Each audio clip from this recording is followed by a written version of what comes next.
So you have your chest out. Is that for us? Yes, it's for the ladies. All right. Yes. We got this. This is the Bobby V-neck, huh?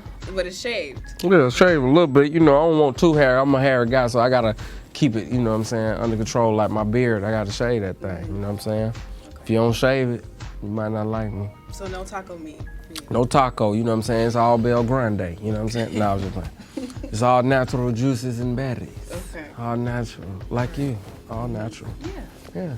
So speaking of natural, we just saw your Words video. And the video girl, she's not your typical video girl. She's not? No, she's darker complected. Short hair. I thought that. What's the typical?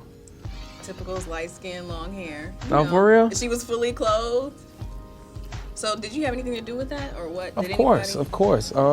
Even if you look at a few of my videos, you know, I always try to, you know, put dark-skinned women in my video because I feel like, you know, that is that stigma that we only use light-skinned women with long hair. You know what I'm saying? So I love women of all complexions. So definitely, that was my idea. Okay, cool. Speaking about the video, it's inspired by Lionel Richie's "Hello."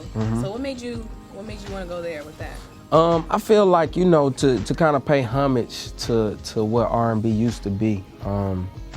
I really wanted to go back and look at a lot of the older videos and how they made them, and kind of like on my next few videos that I'm gonna do, I'm gonna definitely pay homage to the old school videos to kind of let, you know, the youth of today know, like, you know, this is where R&B came from. R&B did at one point have a lot of substance. You know, we still have a lot of substance. I mean, some people do, but, you know, to just show that other side that, you know, there is a real world out there. There are people that are blind. There are people that are deaf. There are people that are handicapped, you know, and there are people that love these people. So, you know, I definitely wanted to include that and just kind of pay homage to Lionel Richie on that. So we know, speaking about influences and paying homage to the former heads of R&B, we know you've worked with Raphael Sadiq. So who else do you admire? Who else are your musical influences? Oh, you know, D'Angelo, Marvin Gaye, Stevie Wonder, Babyface, the Isleys, Anita Baker, Tony, well, you know, Raphael Sadiq came from that. H-Town. You know, those are kind of Jodeci, Devontae Swing during that little era, you know, he was doing this thing. You know, those are kind of some of my influences, and so many more that really did a lot to, you know, kind of make R&B music what it was at the time. Let's talk about the shift in R&B. It's more techno, it's pop-ish, auto-tune. Right. How do you feel about that? You know what? I think music always changes. I remember at one point, you know, I worked with Tim and Bob, and they've been in the game so long, and I remember them telling me about the shift, the disco era. And you had all these R&B singers and stuff like that, and it was almost like they were forced to do the disco thing because that's what was hot, you know. I think today's music, I think what they call neo soul is R&B. I think what they play on the radio, that's kind of more hip hop.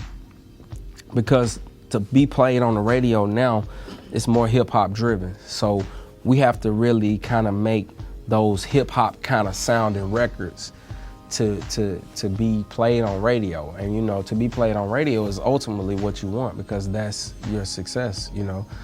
That's how you really pay your bills. That's how you're known. That's how you know, stay mainstream. I just think, you know, it's definitely just changing. Things are going more, you know, techno. But, you know, I think at the end of the day, you have to really stick true to your craft, because if you try to go and do that, and that's not really who you are, you might make a hit record out of it, but it's gonna be your last because you kind of like sold yourself out a little bit. So then you lead me into the industry, the music industry. So you said Fly on the Wall is about all you've been through and all you've seen in the music industry. So what would you say is your greatest lesson that you've learned thus far? I think the biggest lesson It's just really to continue to grind. You know, you gotta work hard. It's gonna be so many people that hate on you, and people don't even know your struggle, you know, and people will hate. So the biggest lesson to me is to not really listen to the outsiders or listen to what people say, because people will have you all over the place if you listen to them.